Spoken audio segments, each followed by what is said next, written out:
Drama serial मुकद्दर का सितारा में आज की एपिसोड में हादिया की तबीयत ख़राब होती है तो सबको पता चल जाता है कि हादिया माँ बनने वाली है। सारे बड़ा खुश होते हैं, ख़ास तौर पे सफदर बहुत खुश होता है। वो शीना से कहता है कि हादिया ने इतनी बड़ी हमें खुशखबरी दी है, हादिया की वजह से हमारे घर में इतनी बड़ी खुशखबरी आई है। जिस पर शीना कहती है उसने कोई अकेली ने तो ये काम नहीं किया, दुनिया की सारी औरतें माएँ बनती हैं, सब ने बच्चे पैदा किए हैं, उसने कोई इतना बड़ा अहम काम तो नहीं कर दिया। जिस पर वो कहता है कि उसने सारी दुनिया के लोगों के लिए करती है, लेकिन उसने हमारे घर के लिए हमें वारिस देने के लिए वो माँ बन रही है, इसलिए हमें उसका ख्याल रखना चाहिए। तुम ऐसा करो, एक काम वाली को कह दो कि वो उसका ख्याल रखा करे, उसकी हर चीज़ की हर ज़रूरत को पूरा किया करे। इस पर वो शीना कहती है कि अच्छा आप उनके घर वाले आएंगे ना तो उनसे ये कोई उम्मीद ना रखना कि मैं उनकी आगे खिदमत करूँगी या उनके आगे पीछे फिरूँगी।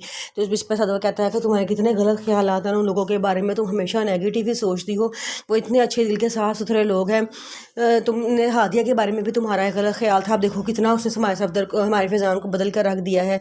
शीना कहती है कि उसने क्या अहम काम कर दिया है हमारे फैज़ान को बदलने के लिए।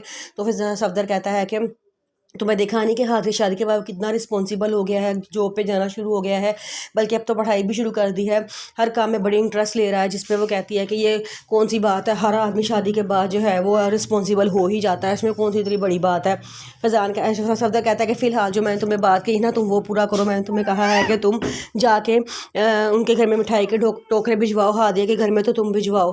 तो शीना कहती है कि मुझे नहीं पता। तो वो कहता है कि मुझे पता है, तुमने राजी के हाथ उनके घर मिठाई के टोकरे भिजवाने हैं। शीना कहती है अच्छा। फिर उसके बाद हादिया कमरे में होती है, फैज़ान उसके पास आता है और कहता है कि मुझे सच सच बताओ तुम्हारे और राजी के दरमियान क्या था या क्या है और क्या चल रहा है। जिस पे वो कहती है कि कुछ भी नहीं था, क्यों परेशान हो रहे हैं, जो कुछ था शादी से पहले था, अब कुछ भी नहीं है। तो वो कहता है कि शादी से पहले भी क्या था मुझे जानना है, मुझे सब कुछ सच सच बताओ। हादिया कहती है कि अगर आप सुनना चाहते हैं तो सुन लें। वो कहता है कि हाँ बताओ क्या बात थी। तो हादिया बताती है कि शादी से पहले मैं जब सफदर अंकल मेरे साथ आए थे तो राजी उनके साथ था। मुझे फ़िज़ा ने बताया था, फ़िज़ा को गलतफ़हमी हो गई थी, फ़िज़ा ने बताया था कि राज़ी उनका बेटा फ़ैज़ान है।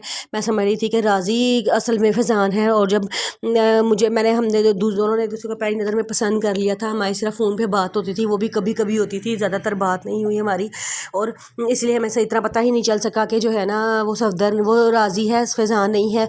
उसने जब मुझसे पसंदीदगी का इजहार किया उससे अगले दिन ही सफदर अंकल मेरे घर रिश्ता लेकर आ गए। मैं समझी शायद राज़ी ने रिश्ता भिजवाया है, मैंने भी खुशी खुशी हाँ कर दी।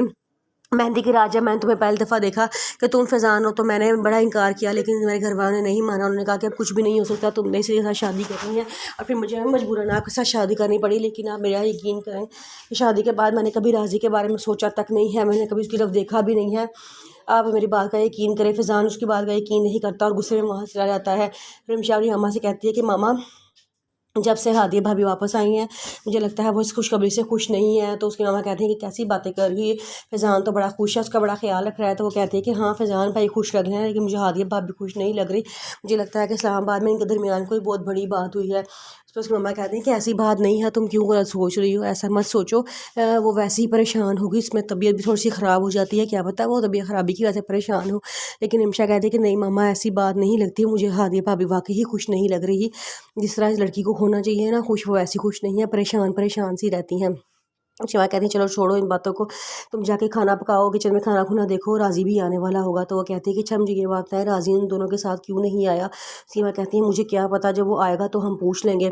फिर राज़ी को एक समंदर पे आता है, वहाँ जाकर सारी बातें याद आ रही होती जो फैज़ान और उसके दरमियान हुई थी।